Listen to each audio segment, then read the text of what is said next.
All season long, the spotlight has been on the LA Dodgers, but while everyone was busy hyping them up, the San Diego Padres have quietly stormed back into the race. And at the time of recording this video, they are leading the NL West. Let's be clear, the San Diego Padres are significantly better than MLB is giving them credit for, and I believe that this isn't just a team chasing the Dodgers anymore. I believe that this roster is special enough to not only win the division, but make some serious noise come October. So how about those San Diego Padres? 74 wins, 56 losses, 5 straight W's, and most importantly, one game up right now in the division over the LA Dodgers.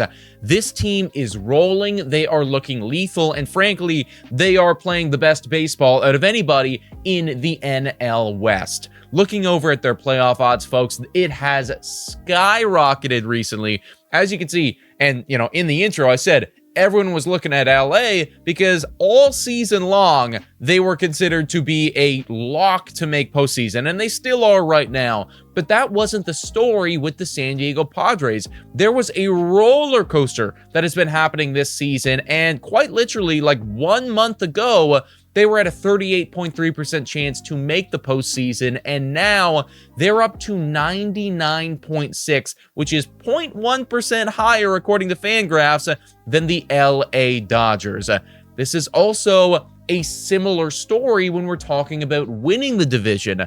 LA always been the heavy favorite to do so, and San Diego, a lot of people weren't looking at them at all, but very recently, it has gotten to be dangerously close, and honestly, I kind of like San Diego Padres' chances right now better than the LA Dodgers, even though I know it's the LA Dodgers, but San Diego is playing better baseball than LA is. Looking over at their roster, folks, to see how they're doing it, this is just a complete squad, okay? This is a complete team, head to tail, like everyone plays a role here. Offense. You got so many names in this offense, right? I'm actually surprised that the offense isn't performing better this year, but we're going to get to more on that later. I think that it's coming. But Fernando Tatis Jr., Luis Arias, Manny Machado, O'Hearn, who they traded for, Bogarts, who I know a lot of people have something to say about Bogarts, but he's actually been playing better again recently, so something right there. Gavin Sheets has been incredible. Laureano they acquired at the trade deadline. He's been phenomenal. And they did sadly just put Jackson Merrill on the injured list, but again, I believe in this offense. I think that they're going to be okay without him, and hopefully it's going to be a relatively short stint right there for Jackson Merrill. But when he's in that lineup, my goodness gracious, this is top to bottom thick. That hasn't been the strength of this San Diego Padres team, though, because the strength of this team and what's taken them to this place is honestly that pitching staff, and specifically the bullpen. This bullpen is lethal, everybody. If you get into the 6th inning and you're trailing by 1 or 2 or 3 runs, you just lose. You just outright lose because everybody in here is going to shut you down. This is the #1 ranked bullpen in terms of ERA, the #1 ranked bullpen in terms of whip, the #1 ranked bullpen in terms of hit per 9. This is an elite bullpen, and it is so difficult to string a couple hits together off of any of these guys, because even if you start to get to one of them, well, guess what? Manager's going to come in, exchange him for another guy who does have it today, and you're going to be locked out. And look at how drastic the difference between San Diego Padres bullpen is, comparatively speaking, to everybody else. They are #1 in the league, which we just saw, but it's by a wide margin here, guys. A 2.87 ERA coming out of the pen. The next best team is their division rivals, the San Francisco Giants. They got a 3.31 ERA. So we are talking about a difference right now of almost half a run right there between the San Diego Padres and the next best bullpen in all of baseball, right? And let alone, you want to talk about the LA Dodgers. San Diego's right up there. LA, is basically 2 runs behind them at 4.19 with the 21st best bullpen in all of baseball, or should I say the 21st worst bullpen in all of baseball. So San Diego, their bullpen is elite, and honestly, that is their X factor this season. But recently, some of the starting pitchers have actually been picking it up, and this is a really good and important thing for them, because when you look over at some of their season-long stats, I mean, Nick Pavetta's been a stud. He's got a 2.81 ERA, but then you got almost a 5 coming from JP Sears. You got almost a 5 coming from Dylan Cease.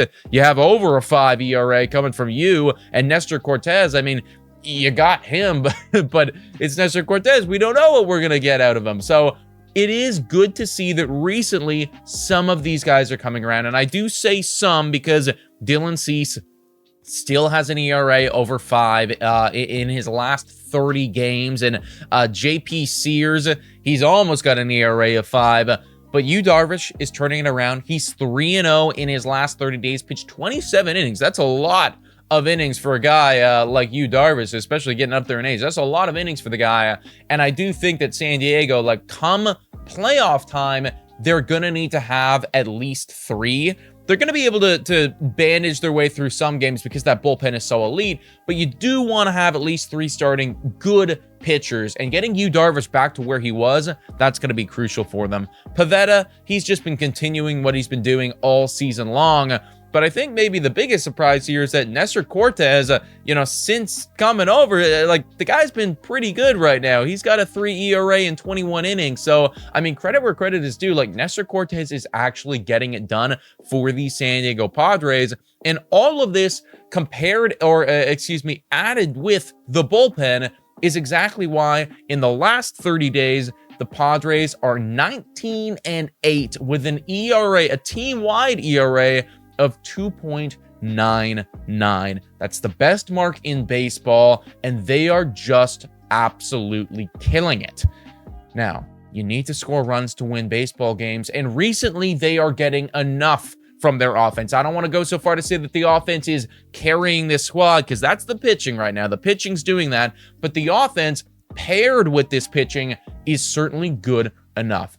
In the last 30 days, in terms of OPS, they are 8th in all of baseball. And when we look over at that lineup, I just find it hard to believe that you're going to keep this lineup down all season long. Like, I know that they started out slow and that everyone was like, whoa, what's going on with the San Diego Padres offense? It's not clicking like we expected. Where's the slam Diego that, everybody's been used to for several years right now? I know it started off slow. I think that this is a team that's going to continue to get better as the season goes on. And 2 just absolutely incredible acquisitions for them have been Roman Laureano and Ryan O'Hearn.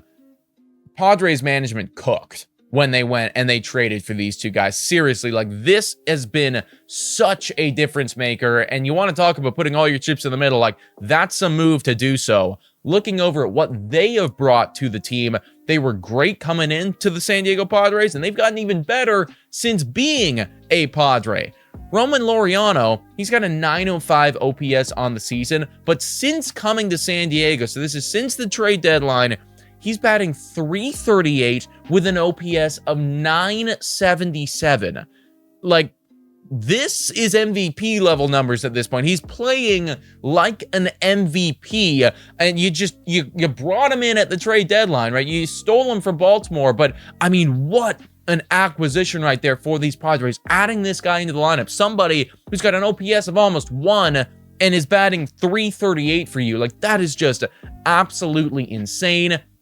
And he's not the only one, because Ryan O'Hearn has also been a beast for those Padres since coming over to San Diego. Not quite as good as Roman, but still, I mean, these are phenomenal numbers right here. A .275 batting average, an on-base of .387, a slugging of .490, and an OPS of .877. These acquisitions are huge for that San Diego Padres offense. And I just look up and down this roster. I look at this lineup. I look at this bullpen, and I think to myself, like, this is a team that's going to be dangerous come October. We watched the LA Dodgers win last year off of their bullpen, right? It was basically their bullpen that carried them the whole way because their starting pitching, it was all injured. People were underperforming. I mean, you could see a similar type of formula from the San Diego Padres. And if this offense that they have right here, if this lineup backed by Tatis, backed by Laureano, backed by O'Turn, backed by Machado, if it continues to cook as it's cooking right now, I don't see why the San Diego Padres can't make this their year. But folks, let me know what you think about all this in the comments down below. Thank you so much for watching, and I'll catch you next time.